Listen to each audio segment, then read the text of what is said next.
morning Pilipinas and good morning world! At sa ating makababayang OFW at makababayan natin na nandito sa Pilipinas na walang sawang sumusuporta dito sa Team Munting Programa, thank you so much. Mabuhay po tayong lahat hanggat gusto natin. Well, anyways, tuloy-tuloy lang po tayo sa tigbabalita dito ng mga tamang balita at sagutin ang maling information na ipapakalat ng mga fake news peddlers na mga anti-Marcos, lalo-lalo na doon galing sa mga DDS na mga saltik bakabayan. Yes, dapat silang sagutin. Bakit? Kasi paghahayaan ko sila na lagi pang naninira araw-araw kay BBM at sa Marcos administration sa Katagala bakabayan, akala mga paninira, totoo yan sa mata ng ibang tao. So dapat silang sagutin kasi ang bagong Pilipinas, bawal po ang mga sinungaling. At syempre, kasama niyo pa rin si Sir Ivan, ang pinakabulol na vlogger sa balat ng YouTube, pagbibigay sa inyo ng mga totoo at mga preskong balita na kinukuha natin sa tagapitbahay na social media. So magandang buhay sa ating lahat mga kabayan and happy Friday sa ating lahat. Okay, so before tayo mag-start mga kabayan, syempre, as usual, i-check mark natin ang ating mga viewers na may maraming comment dyan sa baba sa ating comment section, ang ating pong top 5 commenters. At itong listahan, ang nanguna po si Ma'am Lerma Sondita. Meron siyang 65 na mga comments. Nandiyan rin po si Shane Sibal. Meron siyang 59 na mga comments. Marie Osta. Meron siyang 42 na mga comments. Nandiyan rin po si Delia Landagan. Meron siyang 34 na mga comments. And Divina Diquaten. Meron siyang 16 lahat na mga comments. Again, thank you so much po sa ating top 5 commenters. At syempre, pasalamatan natin ating pong mga silent viewer dito sa ating channel. Thank you so much. At syempre, pasalamatan po natin ang lahat ng mga viewers na lagi pong like, lagi pong shares ng ating mga videos at doon sa ating mga viewers na subscribe sa ating channel. Thank you so much. At syempre, i-acknowledge natin ating pong mga channel members. Nandyan si Ferdinand Baldonado, Cosmo Defender, Katita Darl, Edmond Casellejo, Samuel Membrado, and Via Bibar. Pasalamatan natin mga kabayan ang nabigay sa atin ng super thanks or pang lemon na Sir Ivan. Thank you so much kay Duna Misayas, nabigay sa atin ng 320 Japanese yen. Thank you so much. At syempre, i-greet natin ating mga suki, mga early birds. Yun ang una sa pag-comment dyan sa baba sa ating comment section. Nandyan sila si Maricruz Hernandez from North Carolina, USA. Lola Lels Filipina Life. Nandyan rin po si Maria Campo, Sarah Brightman Vlog, Emmy Mapalad, Aida Sinsuat, Rose Guevara, Florifigo Mapak. I-shoutout natin si Lorely Bernardo, Liway Tanso, Mary Jane Tan, Cass De La Cruz, Anes Aligre, Marie Osta. Nandyan rin po kasama natin si Jaime Garcia from Nottingham, UK. And also, shoutout natin ang kapisana ng mga direktor ng pelikulang Pilipino. Sila si Direk Erwina Argilles, Direk William Mayo, at Miss Marivic A. And also, syempre, shoutout natin ating mga pinalangga na mga legends, ang mga senior citizens. Hello po, kumusta ang lahat?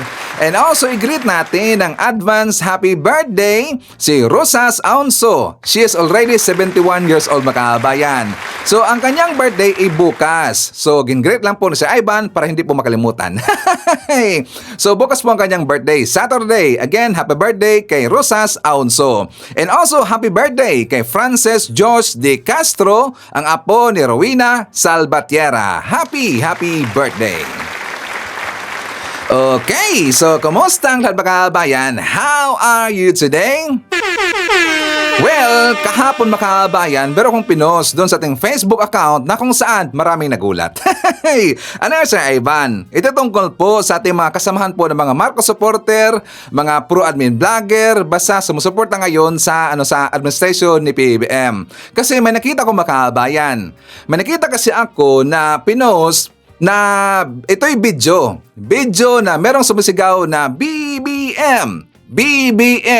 So, doon po sa video makahabayan, alam ko na iba talaga eh. Hindi to siya yung bago na video or nandito man sa Pilipinas makahabayan. Like for example, sa ginagawa po na ng mga DDS makahabayan, lagi natin silang dinidibang kapag meron silang mga ipinapakalat po ng mga videos like meron sumisigaw na Duterte. Tas yung mga tao ng mga kababayan, not from our country. Taga ibang bansa mga kababayan, ibang event, wala sa Pilipinas. 'Di ba? Marami na ho nilang ginawa yan. At yan lahat ay nilibang ni Sir Ivan. 'Di ba?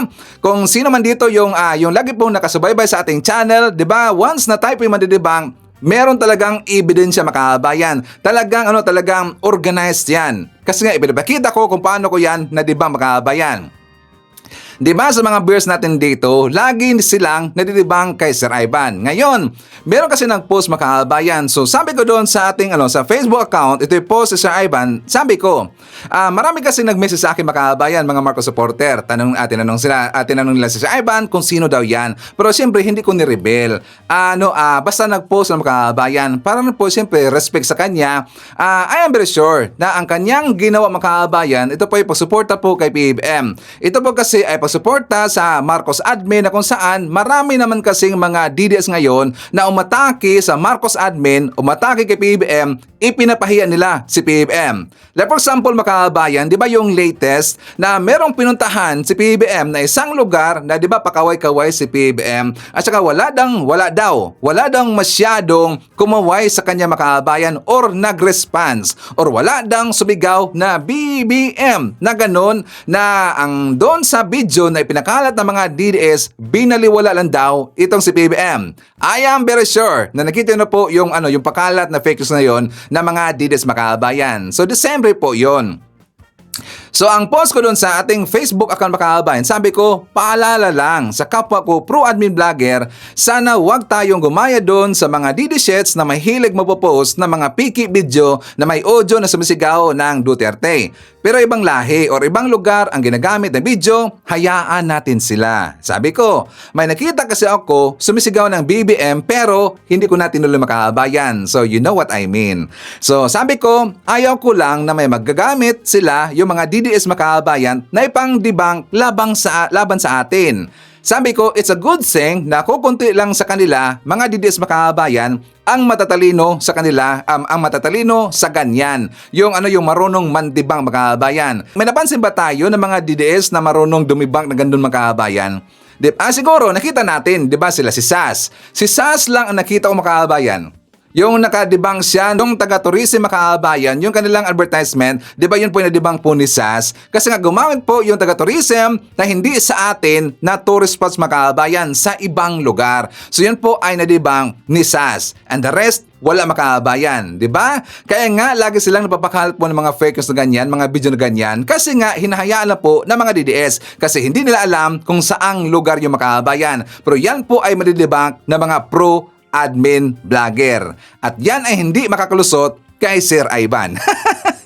So yan po ang post ko ng mga kababayan. So maraming na-intriga na tinanong nila si Ivan kung sino dayan. Pero hindi ko sinabi mga kababayan. So hanggang dyan lang yan. Yan lang po ay isang paalala. Kasi ayaw ko mga kababayan, di ba mahilig tayo mandibang sa mga fake news sila?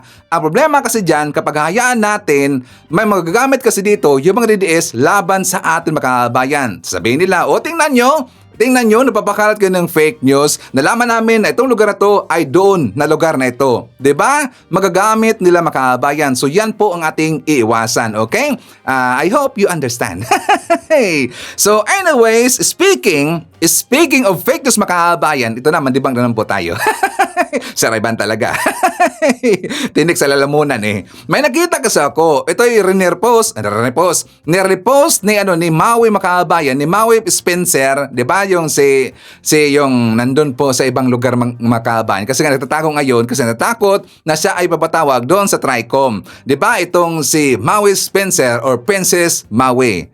Pero 'di ba sinabihan na ako ng aking mga viewer na sabi na siya, Ivan, wag mo na tawagin yan na princess kasi hindi daw bagay makabayan. Hindi bagay tatawaging princess. So dapat Maui na lang.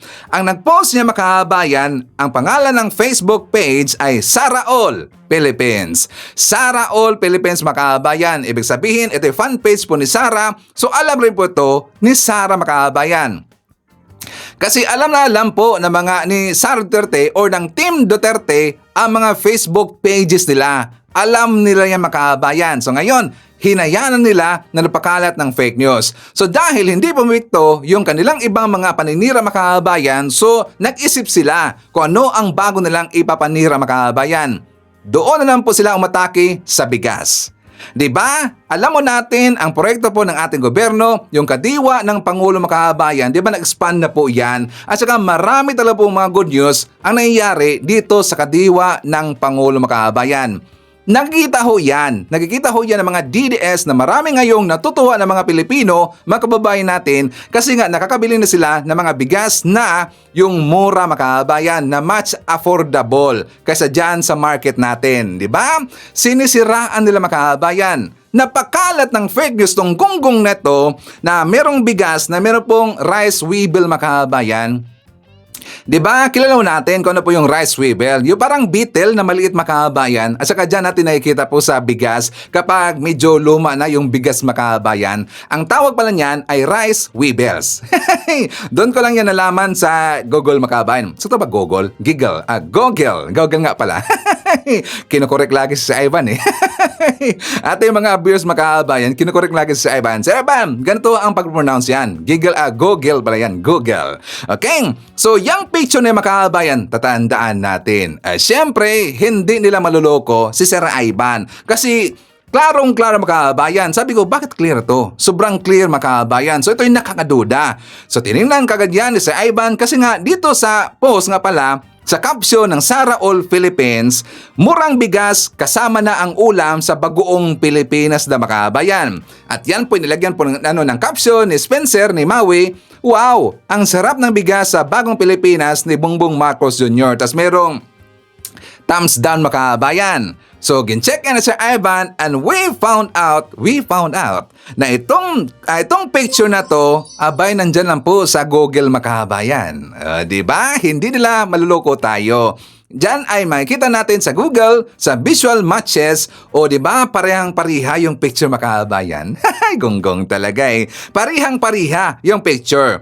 And also sa baba, ito rin pong picture ang ginamit, dalawa makabayan. Itong ginamit ang dalawa. 'Di ba? Yan po ay nandyan sa sa webpage na Terminex.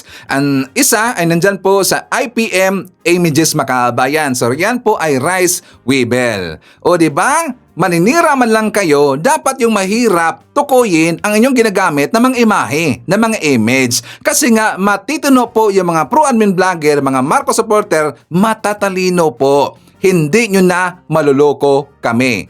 Katulad sa pabubudol ni Digong sa amin noon, ngayon hindi na kami magpapabudol. Lalong-lalo na sa mga ibabakalat ng mga fake news ninyo na kung saan nakakaduda talaga. Kapag DDS na Facebook page or vlogger, alam ho natin yan. Sila talaga ay noted na mga fake news peddlers makabayan. O, diba? Nakakahiya. Hey, don't me. Hey, don't us. Okay, so meron pong statement na nilabas po si Attorney Claire kahapon makabayan doon sa kanyang press briefing. Ito ang kanilang plano kung paano pupuksain yung fake news makabayan. For more details, let's watch this. Tiniyak ng Malacanang ang suporta para puksain o labanan ang lumalaganap na fake news sa bansa. Pero paano nga ba matutukoy ang fake news at paano ito maiiwasan? Sumasabay sa pag-usbong ng teknolohiya ang paglipanan ng mga maling balita. Ikaw mismo, na biktima ka na ba ng fake news? Katulad ng mga paninira sa ating Pangulo. Puro fake news. Yung wala daw pong pasok ngayon, tapos nagbaba po sila na meron po pala pasok. Mauulit na naman yung bagyong Undoy. Oh. So, inabangan namin. Yun pala, kinabukasan, fake news pala po. Kung palasyo ang tatanungin, ano bang dapat gawin sa fake news? Gugustuhin po talaga natin na maban ang fake news.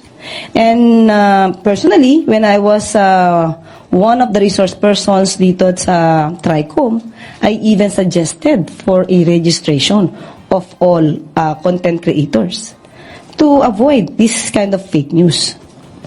Ayon sa House Bill number 2971, ang fake news tumutukoy sa mga hindi sinasadya o intensyonal na pagpapakalat ng maling impormasyon, pinalalabas para baluktutin ang katotohanan at magkapaninlang.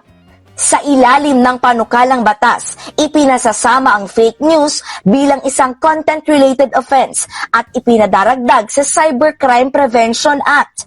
Batay sa Section C ng nasabing batas, may kulong at hanggang 1 milyong pisong multa ang sino bang lalabag dito. Layo nitong protektahan ng publiko laban sa maling impormasyon na maaring magdulot ng kalituhan sa mahalagang issue. Ang Presidential Communications Office nangakong lalabanan ang fake news. Marami nagpapakalat ng fake news ngayon. Lalabanan po natin yan. Magkakaroon tayo ng public information responsibilities. Kung kayo mga vlogger, kinakailangan natin maging responsibilidad. May responsibilidad din sa tao na magsabi ng katotohanan. Sabi ng content creator at multi-platform journalist na si Tristan Nodalo, maraming paraan para hindi mabiktima o pagmula ng fake news. Ako dumadaan ako sa iba't ibang layer. So first, kapag may nabasa akong balita o may nabasa akong information, unang kong titignan is are other networks or major media organizations also reporting the same. Kung hindi naman, at kumbaga sobrang too good to be true or sobrang nakakagulat naman itong istoryang to para hindi pansinin, then what I will do is I will make my own research, check with the sources ng information, and by the time na makakuha ko ng information, that's the only time na paniniwalaan kong totoo yung nabasa ko. Ayon sa International Federation of Library Associations and Institutions, mahalagang tingnan ang date kung kailan ipinost ang impormasyon o balita dahil baka repost lang ito at hindi na angkop sa kasalukuyang panahon. Hindi rin dapat mahiyang magtanong sa mga eksperto para mapatunayan kung legit ang impormasyon. Yan kasi ang delikado mga kababayan, di ba? Magkakaroon dito ng kalituhan, malaking kalituhan mga kababayan or confusion.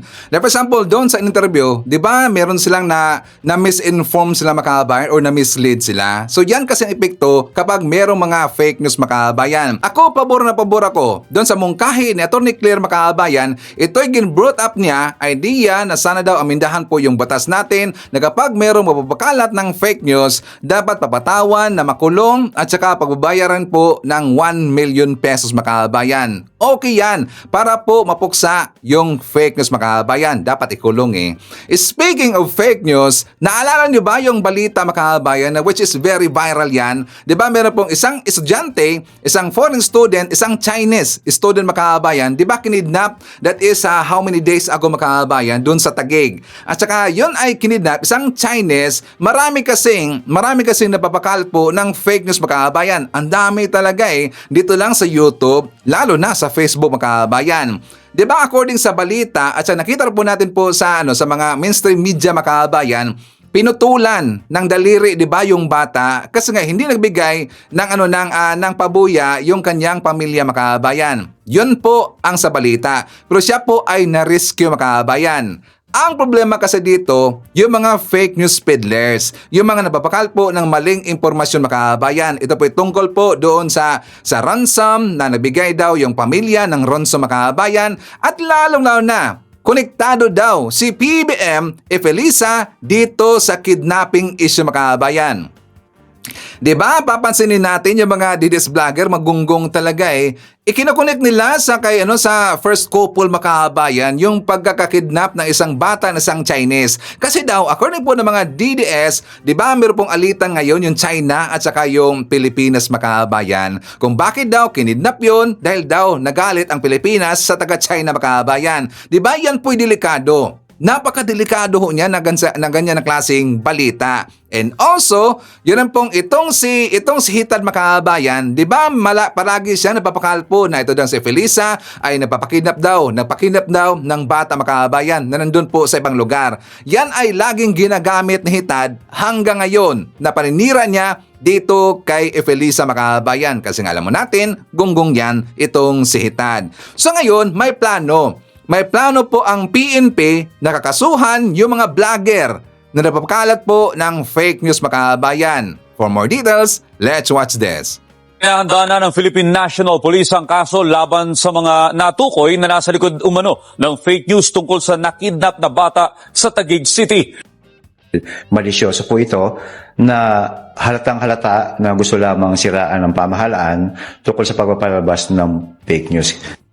Pinag-aaralan na ng Philippine National Police o PNP kung anong isasampang kaso laban sa nagpakalat ng fake news kaugnay sa batang na kidnap sa Taguig noong February 20, 2025. Sabi ni PNP Public Information Office Chief Police Colonel Randolph Tuanyo, kilala na nila ang nagpakalat ng mga maling impormasyon kaugnay sa batang na kidnap. Kinukonsulta po ni Director ng ACG kung ano po ang pwedeng ikaso doon sa mga nagpakalat ng fake news. Na-identify naman po nila kung sino-sino yung mga yun. Mababatid na kasama sa fake news na ipinakalat ng mga ito ay ang pagbibigay ng 2 milyong pisong ransom ng pamilya ng biktima habang nagpapatuloy ang ginagawang operasyon ng mga pulis para matunton ang kinaroroonan ng bata. Malaki kasi aniya ang naging epekto nito sa pamilya ng bata at maging sa ongoing na operasyon ng mga pulis. Kinukonsider po natin ito na fake news sapagkat yung mga detalye na mga nireport po nila nung mga unang araw nung mawala po yung bata ay malayo po sa katotohanan na nangyayari na kasalukuyan ay patuloy na iniimbestigahan ng AKG. Nitong gabi ng Martes nang ma-rescue ng mga otoridad ng bata sa Parañaque City, ang Pogo at online business ng magulang ng bata ang ilan sa tinitingnan ng PNP na motibo sa pangingidnap. Batay sa timeline ng PNP, nitong Pebrero 20 nang napaulat ng nawawalang bata. Naalarma ang mga magulang nito matapos na hindi na ito makauwi mula sa kanyang paaralan. Kinabukasan Pebrero 21, nag-report na ang mga magulang nito sa Taguig PNP. Kalaunan ay natagpuan na sa bahagi ng Bulacan ang sasakyan ng biktima kasama ang driver nito na wala ng buhay. O, di ba, kolektado ang Pogo, makabayan. Involved dito yung Pogo. Sila kasi dito po nagka-problema, makabayan. Di ba ang papa po ng bata ay kolektado daw sa Pogo. So malamang sila dito yung nagkakaproblema.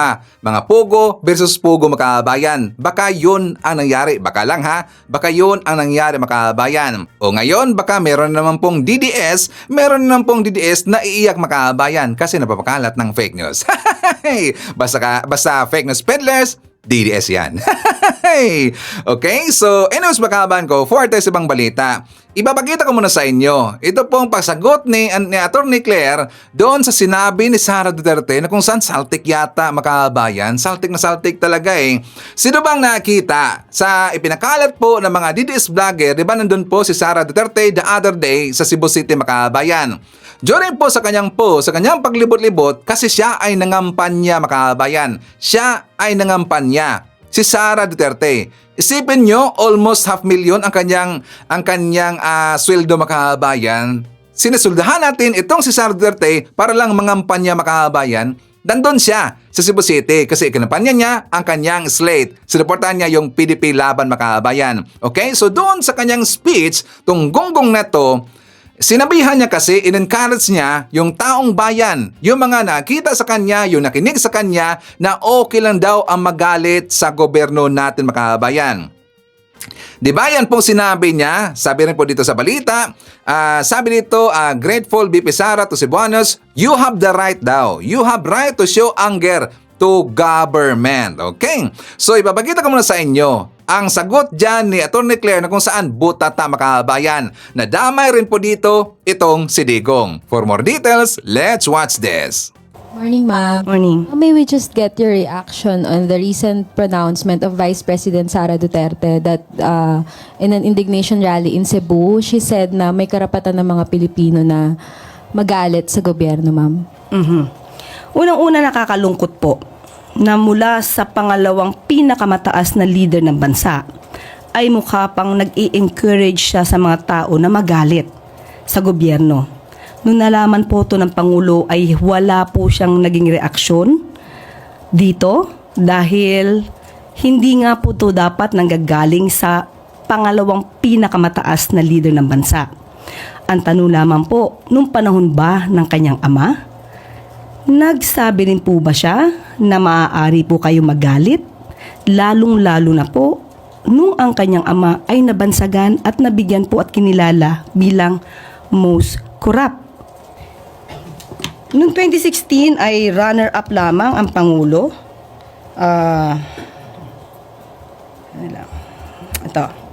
Noong 2016, runner-up lang si Pangulo bilang most corrupt. Siya ay kinilala ng Organized Crime and Corruption Reporting Project. Pero noong 2017 ay nag-level up si dating Pangulong Duterte at siya na po yung naging awardee at kinilala ng People of the Year being the most corrupt. At inamin din naman po niya sa kanyang statement ni Pangulong Duterte na siya ay corrupt at siya ay nagnakaw. Pero naubos na nga lang. Natatandaan niyo po ba yon? Because meron pa po ako ditong statement niyan. Okay? So, ang tanong lamang natin, yung ba ay hindi niya man lang nasabi na dapat na merong karapatan ang taong magalit. And at the same time, wala po tayong nadinig sa Pangulo kahit ano pa ang naging di umanong anomalya ng DepEd sa pamumuno ni VP Sara. Lalong-lalo na nung nasayang ang pondo sa mga pagkaing nabulok lang na intended sana sa mga estudyante, lalong-lalo na sa mga maralitang estudyante. So being the Vice President, siya bilang Vice President, mas maganda po sana kung siya ay mag-i-encourage sa mga tao na makipagtulungan na lang instead of having this feeling of hatred against the government. Mas maganda po na sabay-sabay sana tayong umangat kesa sa may mga ibang tao na gusto magpabagsak ng gobyerno. She's arguing that it's part of freedom of expression. Yes, wala po tayong masasabi kung kanyang ine-express ang kanyang damdamin. Pero bakit naman ngayon lang? Mas marami naman din pong nangyari nung panahon ng kanyang ama. So parang ang pag-encourage po ba niya na magalit ang tao meron po ba itong link doon sa sinasabing destabilization? At pinapatungkulan palagi na ang taong bayan ay dapat nang kumilos laban sa gobyerno. Kilala po natin ang Pangulo. Hindi siya agad-agad nagre-react sa mga ganito. Kaya hayaan na lang natin dahil siguro iniisip niya ang suggestion na ito ni VP Sara na i-entertain o maging okay lang na maging magalit sa gobyerno ay isang napakawalang kwentong suhestyon. Mapapansin po natin sa kanilang mga statements kapag sila nagrarally, nag-uudyok sila ng galit, nag-uudyok sila sa mga tao na ito ang paniwalaan dahil ang gobyerno ngayon ay abusive at excessive. Doon pa lamang po ay makikita natin, mararamdaman natin kung saan sila papunta. Yusek, just for the record, bakit po hindi nagsalita si Pangulong Marcos about the supposed issues or corruption issues sa DepEd during the time of the Vice President when she was a close ally of the administration? Hindi po kasi siya yung tao na maninira ng kanyang leader, yung kanyang mga kasama sa pamahalaan. Hahayaan niya lamang po mismo ang tamang otoridad, ang tamang ahensya na mag-imbestiga rito. Hindi po siya kahit kailanman magsasabi sa taong bayan na pwede po kayo magalit kay ganito, kay ganyan. Hindi po yun yung pagkatao ng Pangulo. So given now na medyo talagang bumabanat na ang Pangulo sa dating administration, ibig sabihin ba nito may napatunayan na with regard to the leadership of the Vice President sa DepEd? Ang binagot ko lamang po kanina ay patungkol sa nabubulok na pagkain na dapat ay napunta sa mga estudyante. Yan po naman ay given na. Napatunayan na po yun. So meron nang ang... Meron po yung records. Okay. Salamat po. O, di ba? Hindi sila makakalusot kay Atty. Claire Macabayan. Butata lagi. Nadamay pa si Digong. Ito kasi si Sara, pasaway Makabayan. Isipin niyo po, hinihikayat mo yung mga followers mo, hinihikayat mo yung mga nakakarinig sa iyo na magalit tayo sa gobyerno Makabayan. Di ba? Papunta kasi yan doon sa inciting to sedition Makabayan. Pero slight lang Makabayan. Ngayon, pag-usapan rin po natin yung lakad niya the other day doon sa Chinese community Makabayan. Di ba nandun siya, nag-speech pa nga Ang nakakatawa kasi ito Makabayan, di ba inimbitahan siya doon sa celebration po ng Chinese community sa Chinese Lantern Festival Makabayan. Di ba? According doon sa balita na siya daw ay inimbitahan Makabayan ng taga-Chinese community. Siyempre, China yan. So siya po ay atat Makabayan kasi siya ay takot sa taga-China. Nandun kaagad itong si Sara Duterte. Siya ay nag-speech Makabayan. Isipin niyo lang po, no? Before siya pumunta dyan sa festival po ng China mga kababayan o sa Chinese Lantern, ang sinabi niya before, for how many hours ago mga kababayan, hinikayat niya ang taong bayan, kaharap niya mismo yung mga Pilipino, iba ang kanya sinasabi. Hinikayat niya yung mga Pilipino na magalit sa gobyerno natin mga kababayan. Ngayon, iba naman ang kanya sinabi doon sa kanyang speech na kaharap niya yung taga-China mga kababayan. Anong sinabi niya, Sir Ivan? Nakakatawa talaga eh. Sabi ito, Sara Duterte called on fellow Filipinos to unite. He called the fellow Filipinos to unite to pursue genuine progress as the country approaches the upcoming 2025 elections mga kababayan. Diba gunggong talaga eh, double face itong babae na to. Hipokrita mga kababayan. Kapag kaharap niya, wala yung Chinese, iba ang kanyang sasabihin mga kababayan. Hikayatin niya yung mga Pilipino na magalit sa ating gobyerno. Ngayon, kaharap niya yung taga-China mga kababayan, hinikayat niya yung mga Pilipino na mag-unite daw lahat makabayan, 'di ba? Mag-unite to pursue genuine progress sa ating bansa. O 'di ba, gunggong talaga eh. Dapat tong si Sara patpitikin makabayan, may saltik talaga to eh. Sana ipasok na to no sa mental kasi ibang kanya mga sinasabi lagi makabayan. Siguro totoo na may saltik. Okay, so before tayo mag-jump po sa next topic makabayan, i-share mo na natin. Nandyan po si Maricar Becker, Joanna Navalta, Maria Elina Guzman Ferrer, Haitzo Mary Jane Tacod, Evangeline Castor. Nandyan rin po si Tommy De Villa, Rodi Ricardo, Evangeline Rolye, Rosemary Mercado, Percy Shalana. Nandyan rin po si Rosario Stucci from Dubai, UAE. Shout out daw sa kanyang pamilya na nandyan sa Toledo, Cebu. Hi to Antonio Bernardo from Laguna, Raymond Misayas, Leonida Negrelio, and hi to Shirley Rizman. Makahabayan ko, merong gumulat sa atin kahapon. Ano yan, Sir Ivan? Tungkol kay Digong. Pero hindi na si Digong. May nangyari kasi sa kanyang proyekto makabayan. 'Di ba nasira yung bridge makabayan doon sa Isabela. So ito yung balita natin. Tungkol dito po sa nangyari sa Santa Maria Bridge na proyekto ni Digong ay gumuho makabayan. Alam niyo bago nitong bridge na to kasi dito sa post po ng mga DDS supporter, for example 2019, Duterte tayo 2016. Sabi niya, good news. Soon to finish the Santa Maria Cabagan Bridge in Isabela Province according to Secretary Mark Villar. The project will finish next year 2020 daw. So meron po na post dito, isang DDS supporter, sabi niya, the best ka Tatay Digong na page. Yan po thanks to PRRD Landmark Bridge in Isabela na hindi binabalita daw ng mainstream media makabayan, basta bayad media, asahan mo, walang balita na maganda, kaya kampi sila sa dilaw dahil maraming pera pambayad sa kanila, bla bla bla, ang daming sinabi makabayan. Ngayon, ginhype nila yan. Nung matapos na yung bridge na makabayan, kasi nga year 2019, natapos ang bridge na yan. Nagamit na makabayan 2019. Abay, the other day lang po makabayan. The other day, kahapon nga pala, ito ang nangyari. Gumuho ang project ni Digong. Diba, kinarma na makabayan? Ito si Digong kinarma na talaga eh. Dahil sa mga paninira niya lagi kay PBBM, ito ang nangyari sa kanya makabayan. Dahil lagi naninira itong mga DDS kay PBBM, kay Felisa, sa Marcos admin, ito ang nangyari ngayon. Pahiya sila makabayan. Diba lagi lang sinasabi, bell program daw ni Digong, yan daw ay pulido makabayan. Pulido ba? So dito nakikita natin na meron talagang nangyari na korupsyon sa panahon ni Digong makabayan.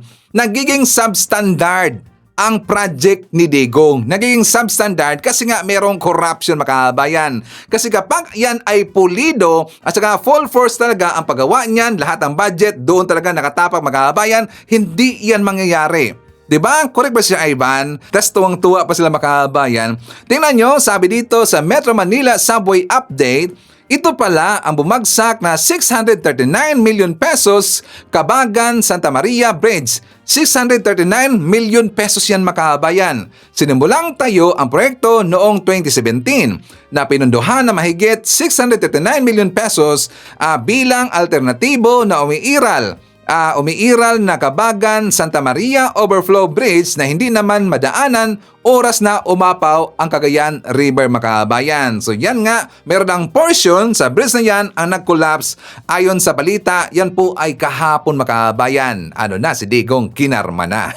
Hey, nakita na natin ang project ni Digong, hindi yan pulido, mga kabayan. Yan po ay substandard kasi merong corruption na nangyari. O, di ba?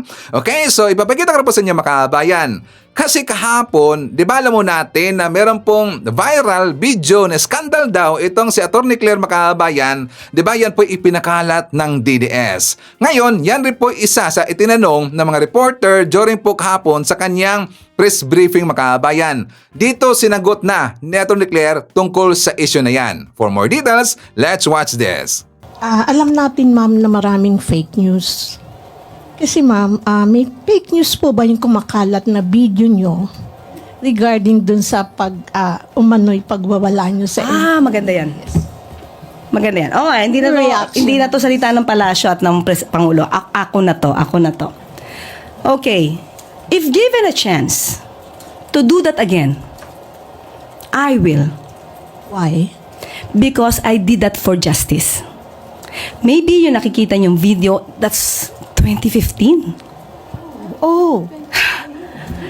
Can you see my face there? To look younger. That's 2015. Okay, why nila pinapalabas to? And splice. Dahil ayaw nila ako siguro na manatiling tagapagsalita rito ng palasyo. Una, ang kwento niyan, merong dalawang magsing irog na hindi na nagkaayos. Yung bata na iwan sa bahay ng babae, flight stewardess yung babae, iniwan sa driver. Nung tumawag ang school sa tatay, nalaman niyang wala yung nanay, kinuha yung bata sa bahay na kasama lang ang driver. First child niya yon. Now, nung dumating yung nanay, nagalit dahil hindi sila okay nung tatay. Now, kausap ko yung babae. Kausap ko yung babae. Ang sabi, makikipagkita sa kliyente kong lalaki dahil pina-psychologist nag-undergo ng psychological evaluation, child psychological evaluation yung bata. Makikita sila, ipopromote ko na po sa SM San Lazaro. Umiinom ng kape. Ulitin ko ulit kung saan. Starbucks. Magkikita sila nung lalaki, pumayag ako para magkaayos. Okay? After that, bigla na lang, I just came from a hearing, the Ramjen case in Paranaque. So, ayoko na sana pumunta sa police station. But my husband said, let's go. So, pumunta ako, wala pa sila, nagpa-medical yata. So, I told to the relatives, ito pa, cool lang ha, cool. But when I was there with the relatives, sabi ko, doon sa police, lahat naka-civilian, wala naka-uniform habang nag-aresto. Sabi ko, saan po yung warrant of arrest? Ano pong complaint? Hindi ako pinapansin. I introduced myself as a lawyer hanggang sa umabot kami sa women's desk. Okay? Tapos noon, tinuro sa akin ng kliyente ko kung sino yung lalaking humatak sa kanya. So I was asking for his name. Tinalikuran ako. Okay? So ngayon, sabi ko dun sa isang babaeng sa isang babaeng pulis, okay, ano ang complaint? I deserve to know that. I was the counsel. Walang complaint, walang warrant of arrest. And my client was not doing any crime. You know, guys, what are the reasons or causes for a warrantless arrest? You know that there should be at least the guy or the accused or the suspect should have been committing a crime. Or there is a reasonable belief that he had committed a crime. But none. He was just drinking coffee. And there was a text from the guy that she was amenable to be intimate, only intimacy. So how could there be violation against women and children? So when I was there, I talked to the colonel. I forgot the name of the colonel, parang bossing nila. Sir, wala tong warrant of arrest. Walang complaint. Walang... And then, after that, it was not the problem with Inquirer.net at the time. Sino Inquirer dito? Hindi ko alam kung sino yun nakalimutan ko parang hindi niya lahat kinuha yung kwento. She did not even ask me. Nag-viral lang, kinuha niya agad nung ako na ay huhulihin. But before that, I talked to the officers. Sabi ko, sir, walang warrant to. And then, one of the officers then, doon, nadinig ko na nasa labas na kami, sabi ng ibang mga pulis, pakulong mo na yan, pakulong mo na yan. Na-splice to. Na-splice to. Ang sabi ko, ipagtanggol ang kliyente ko, ipakulong mo ako, anong kasalanan ko? Yun siguro yung nakita nyo. O hindi, na-splice. Oh, yan, na-splice yan. So, if you want to get the original copy niyan, pero siyempre, putol-putol na rin yun edited. Sa Inquirer.net, that's 2015. September. Alam ni Miss Pia yan. Hindi nga ako, wala nga akong penalty at that time sa ABS-CBN, sa DZMM. I was allowed to. Diba? Otherwise, kung meron akong mali, I would not be allowed to go on air. And then after that, oh yan, that's 2015. Yan ang panoorin nyo, hindi yan splice. Okay? So, at that time, sabi ko, walang warrant of arrest, walang complaint. Doon pa lang sila gagawa ng complaint. So, sabi nung isa, namayapa na yung isang pulis, sabi niya doon sa pulis na babae, anong gusto mo? Sabi niya, pakulong yan. The problem is, kinulong ako, naman di kulong, it's detained. Dinetain ako, my husband, and my secretary. Why? Kung ako lang naman ang gusto nila dahil lumaban ako, hindi naman lumaban, nangatwiran ako. Di ako lang. Ba't masasama yung asawa ko? Ba't masasama yung secretary ko? Hindi ba? So, hindi yun nakuha ng Inquirer.net. Yan lang. I was not even interviewed. What happened? Diba? And the title. The title.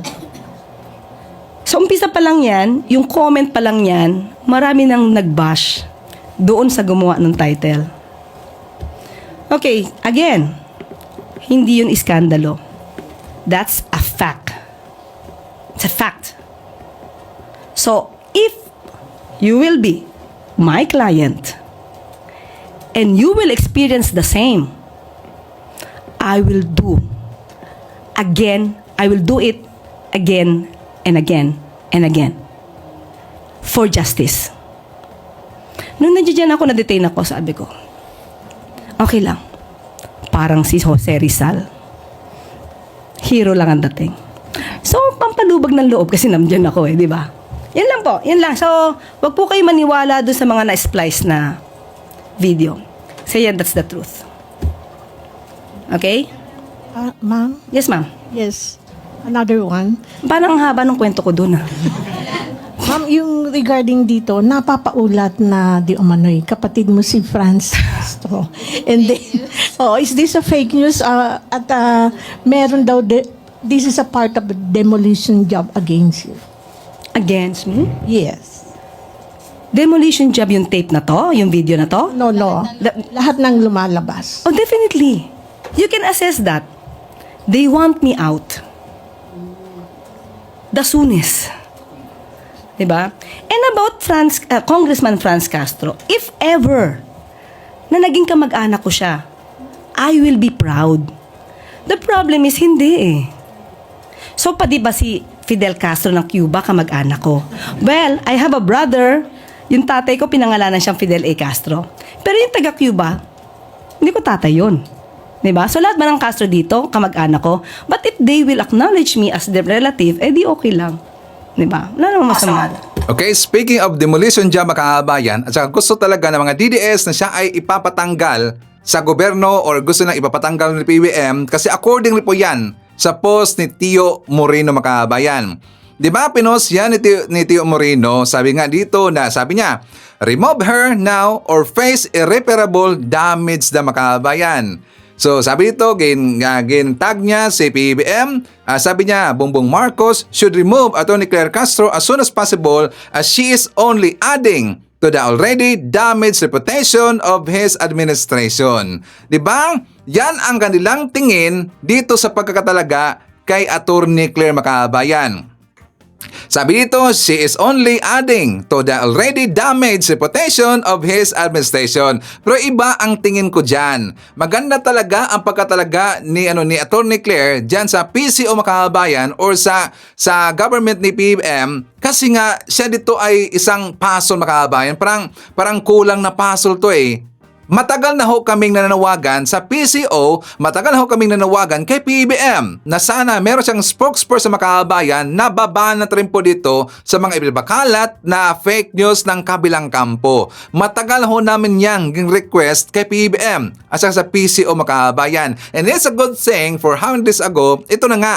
Ito na po yung answer, si Atty. Claire. Kasi gin-open yan ni Sir Ivan sa taga-PCO na sana, diba, sabi ko sa kanila na, ma'am, pakitingin nga dito kay Atty. Claire, baka bagay ito eh. O baka magustuhan ninyo or baka siya itong hinahanap ninyo na maging spokesperson dito kay PBM. So yun na nga, tinawagan po si Atty. Claire Macabayan. So kami po mga pro-admin vlogger, kami po ang nag-brought up niyan sa taga-PCO. Doon po kay PBM. Kaya nga, nakikita natin dito itong si Atty. Claire. Ngayon, di ba sabi po ni Tio Moreno Macabayan, remove her now or face irreparable damage daw. Gusto nang ipapatanggal itong si Atty. Claire. Bakit? Kasi lagi silang nasupalpal ni Atty. Claire Macabayan. Ulitin na po natin dito, itong si Atty. Claire, tinik ito sa kanilang lalamunan. Itong nagsalita na ito, itong si Tio Moreno Macabayan, alam nyo ba kung magkano ang kanyang monthly dyan kay Sara Duterte? Magkaano makabayan? What do you think? Tauhan niya ni Sara Duterte at nagtrabaho siya before sa OBP makabayan. Sino sabi niya si Ivan? Siya rin po. Nagyabang kasi. Nagtrabaho siya before dyan sa OBP makabayan. At saka according po sa info, according rin po sa kanya makabayan daw, 300,000 ang kanyang sweldo. 300,000 makahabayan para lang mapapakalat ng fake news. Ang laki ng sweldo, no? Ngayon, titingnan natin. Kasi nga, gusto lang gibain itong si Atty. Claire Macabayan, gusto lang sisiraan, at saka medyo magkaproblema daw ang kanyang kredibilidad dito ni Atty. Claire. Titingnan natin kung sino itong si Tio Moreno Macabayan. Kung napapansin ninyo, 'di ba? Sabi nga ni Balita at Kalaman, siya nga pala, shout out kay bro, no? According dito kay Balita at Kalaman, tell me who your friends are and I will tell you who you are. 'Di ba? Ang mga post si Tio Moreno Macabayan, aba yung mga lalaki na kinakain ang kadalang ice candy Macabayan. Tapos ang mga lalaki na yan, malaking tao, malaki yung muscles, Macabayan, malaking tao, talagang mapurma. Pero nagkinainan sila ng kanilang mga ice cream Macabayan. You know what I mean? Nagkinainan lang ng kanilang mga ice cream, malaking tao, mamuscle Macabayan. Kasi yan po si Tio Moreno, may muscle rin po niya Macabayan. Pero ang hindi natin alam, abay, BEKI pala. Mahilig pala sa lalaki na merong malaki yung muscle Macabayan. Kaya siguro lagi siyang nag-gym kasi marami siyang makikita doon sa gym na malaki yung muscle Macabayan. Abay, iba na. Gusto nang kakainin ang ice cream. Gusto nang kakainin ang ice candy Macabayan. O diba, Tio? Grabe nung post ng Macabayan. Gintag pa. Gunggong kasi. Malaki pala yung sweldo na to. Ako rin po sa mga kasama natin na mga vlogger Macabayan. Okay, so 4 tayo. But before that, share pa natin. Nandyan po si Sports Shinobi from South Korea. Amelia Gutierrez from Laguna. Nandyan rin po si Ramon Manozon. Shoutout daw sa Zafra family na nandyan sa San Miguel, Bulacan. Hi to Christian Salayon from Daet, Camarines Norte. Hi to Filma Cabato. Jess Subtob from Calaba, Laguna. Evelyn Garcia. Josephine Gallego. Nandyan rin po si Ashin. Sheila Almario from Taipei, Taiwan. Albert Ares at Ares family na nandyan sa Cebu. They are watching from Quezon City. Hi to Tony De Los Reyes. Nandyan rin po si Luisito Niedo, Tinkerbell, J. Manguera from Plaridel, Bulacan, Junelda Gabales, and hi to Rayon Inicosi.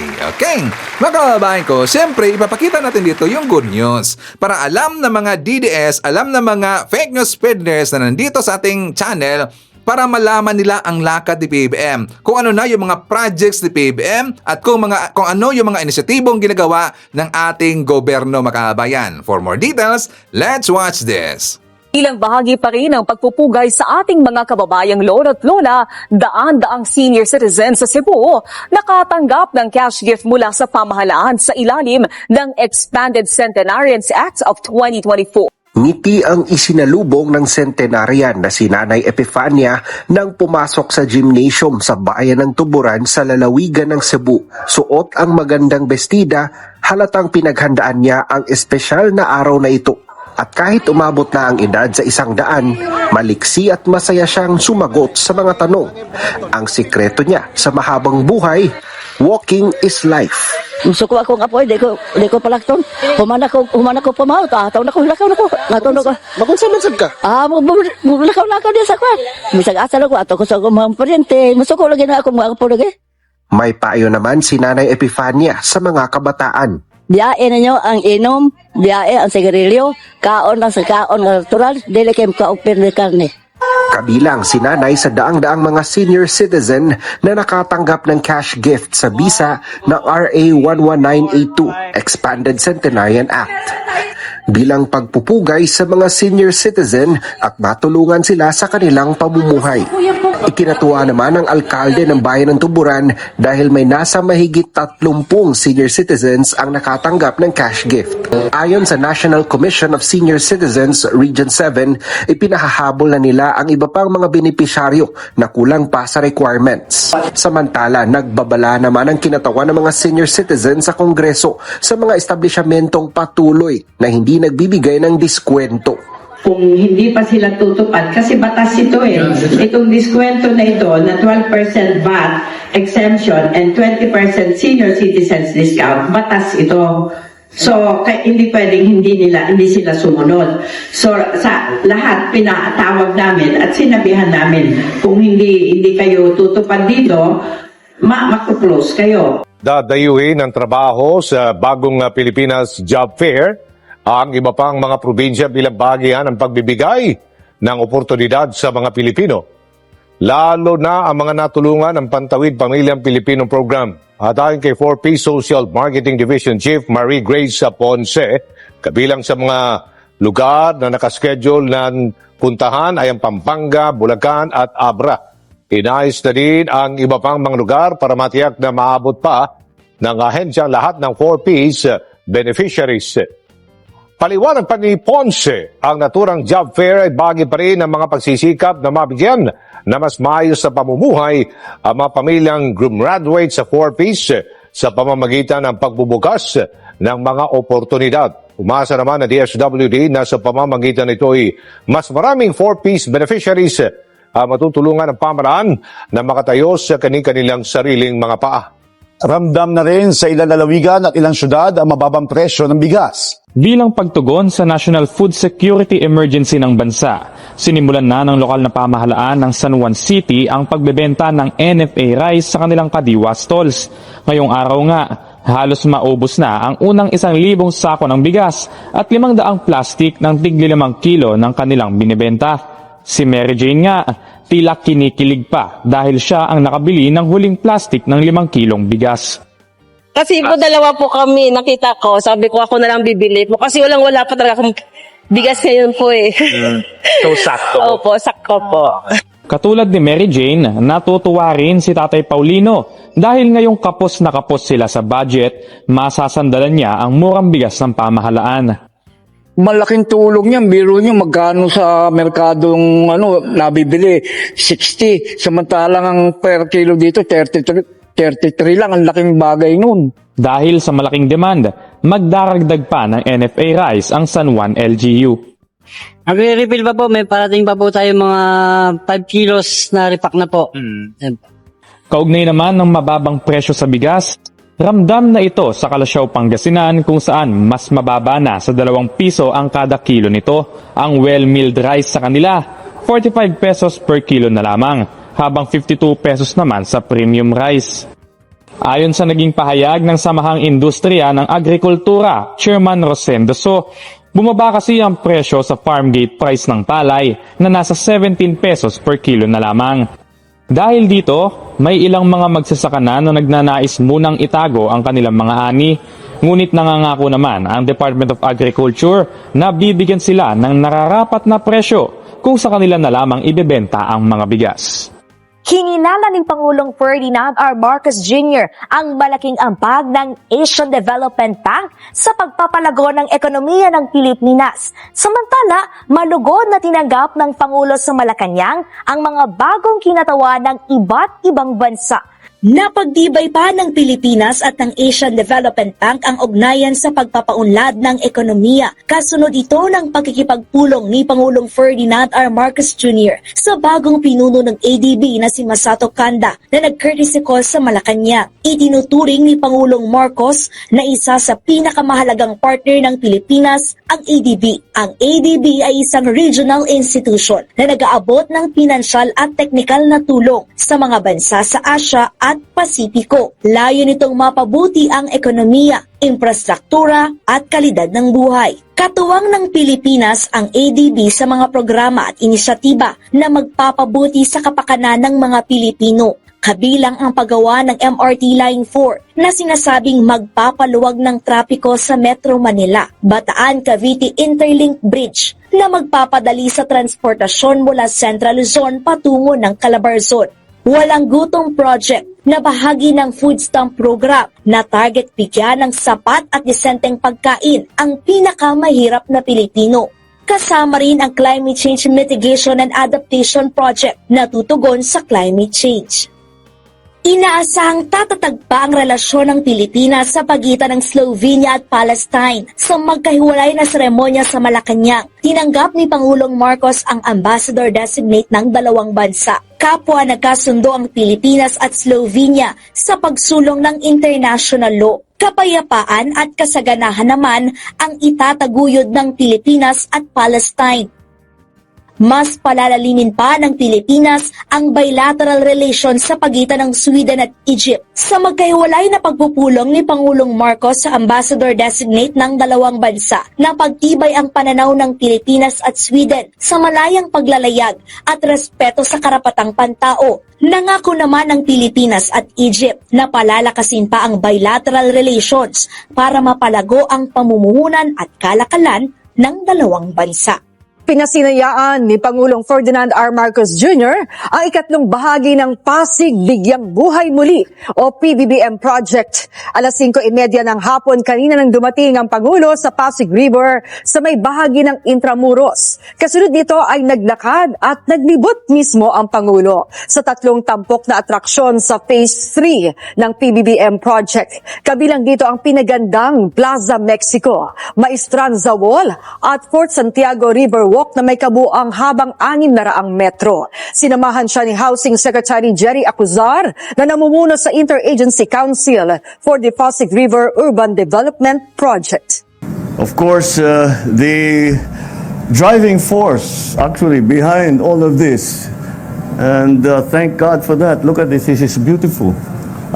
The First Lady Lisa Araneta Marcos.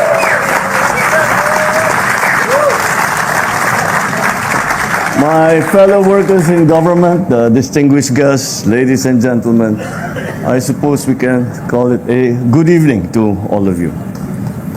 Well, last week, when this event was originally scheduled, nature had its way with us and we had to postpone this event.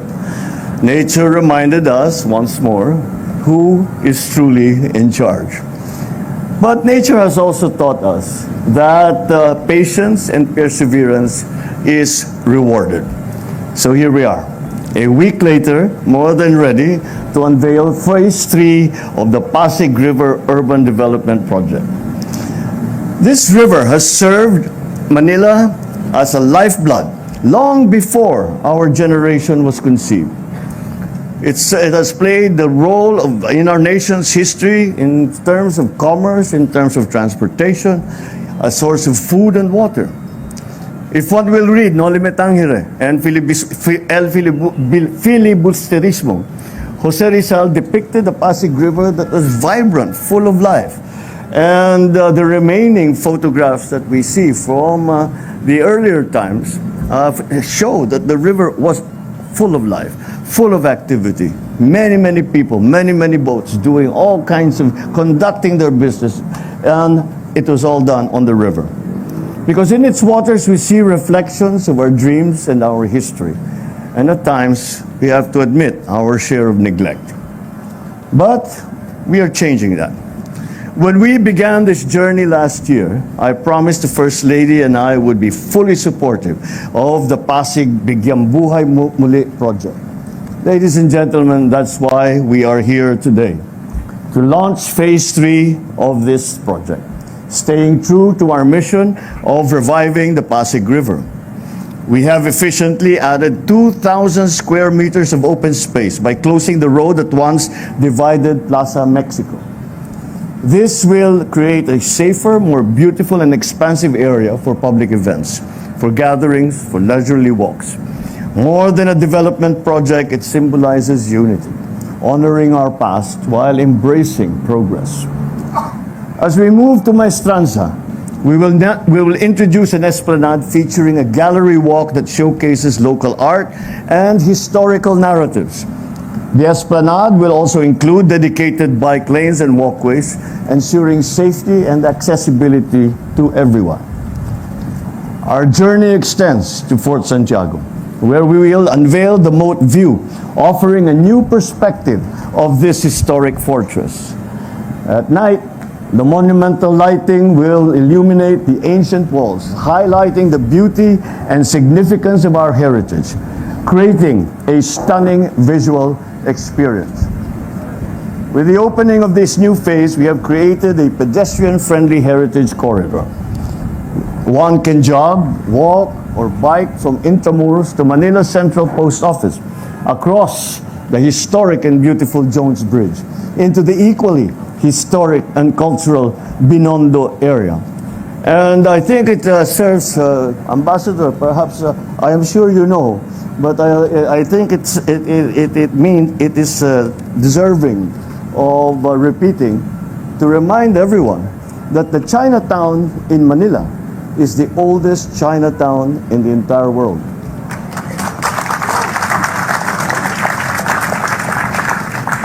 This development has also created spaces for creativity, for commerce, and for community.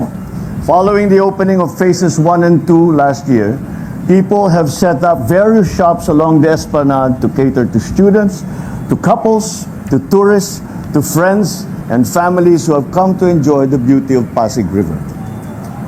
I have been, when I walk along, Secretary pulls out all kinds of statistics, and this how many people, 500,000 people came for Chinese New Year. Daily, so many people come and they enjoy the palisade, they enjoy the walkway.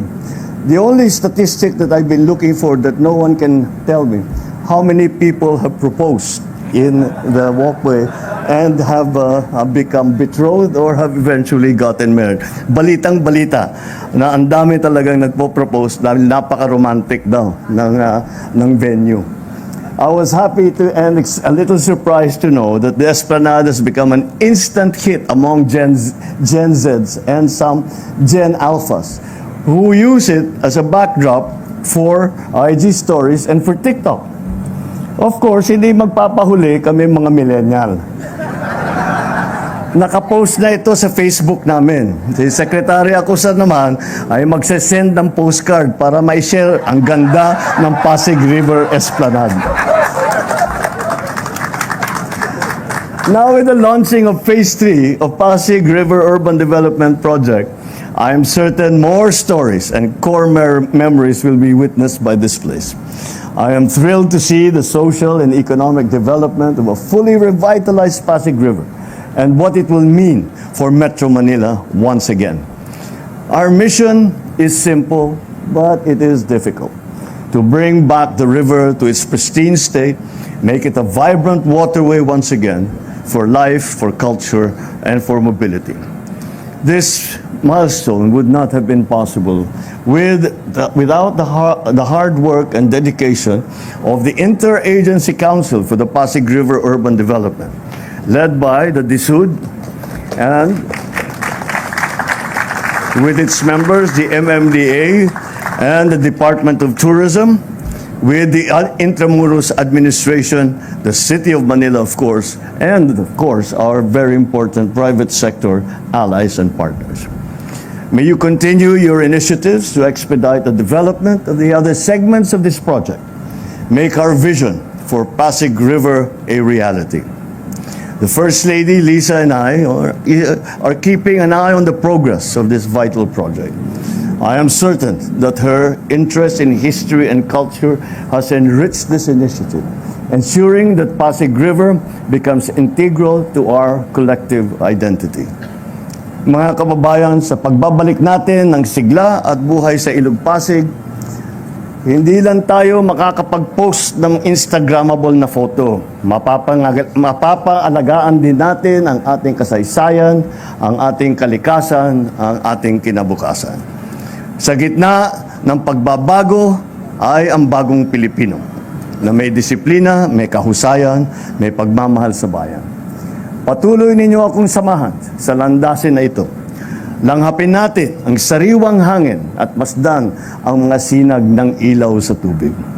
Naway lagi nating matatandaan, ito ay ating ilog. Ito ay ating kinabukasan. Sama-sama tayong bubuhayan ito. Maraming salamat at mabuhay ang Ilog Pasig. Mabuhay ang bagong Pilipinas. Okay, so kasama rin po natin si Nonoy Floren Hills from Mandawi City of Cebu.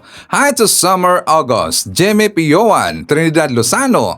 Nandiyan rin po si Boboy Elmido Costin Sadugyo, Jenny Yadao Howard, Mary. Nandiyan si Mary Vivienne Salcido, JNF, Rigos Maranan Ofelia, Urbano Costuna Rivera. Nandiyan rin po si Myrna Borromeo, Rica Noses, Jeremiah Siguerero, Alicia Lee, Karisma Lakshmi Riches, hi to Lorna Villanueva, Darlito Domingo, Edwin Salamanca, nandiyan rin po si Pal PJBR, Gorgonia Angala, Ima Valdez, JRN, Juliet Sanakawa, Pamitan Imelda, Otilo Limdiesto, Marina Coloma, Elina Cao, Felicitas Manibog, Men's Miyaka Nolpes, kasama rin po natin si Milagros Vanes, Shisita Druha, Rijak Alvarez, LV Zemizo, nandiyan po si Nida Echhaka, Hilda Baldomino Pita, Serelina Lake Mayer, Annabel Hoson, Apple Nas, William Steven Berdogo, Alicia Lick, and Hatso Rifonsion Avelina.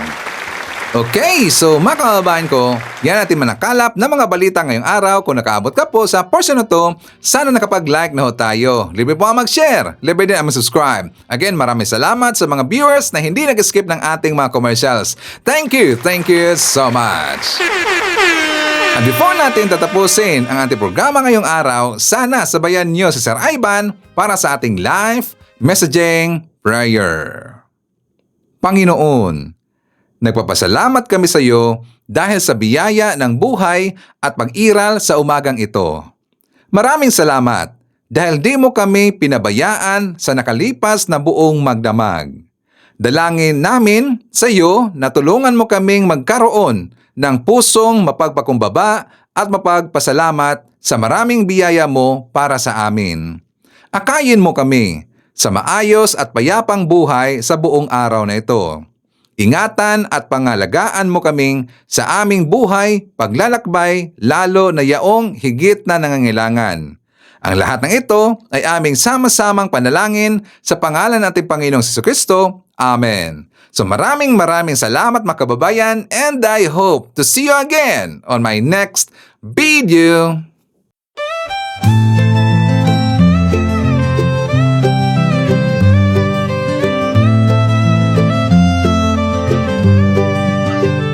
Sa bawat pagsikat ng araw, ikaw ay nandyan.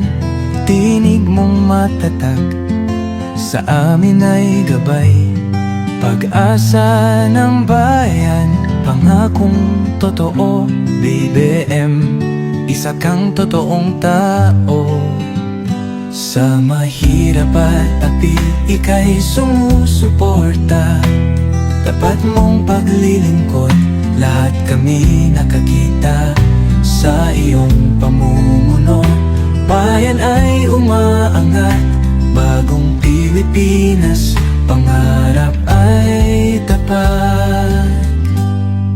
Ikaw ang aming BBM, Pangulong matapat. Sa puso ng masa, inaangat ating watawat. Sa hirap at ginhawa, ika'y kasama. Pilipinas ay babangon, dahil ikaw ang pag-asa. Mula Luzon, Visayas hanggang Mindanao, boses mo'y umaabot, dala ay pag-ahon. Magtulungan, magkaisa, sabi mo sa lahat, para sa bayan, ikaw ang aming alamat. Ang pangarap mong bansa, taas noo masagana, manggagawad magsasaka, binigyang halaga. Serbisyong totoo, hindi pagpapanggap, ang puso ng bayan, ikaw ang hinahanap. Ikaw ang aming BBM, Pangulong matapat. Sa puso ng masa, inaangat ating watawat. Sa hirap at ginhawa, ika'y kasama. Pilipinas ay babangon, dahil ikaw ang pag-asa.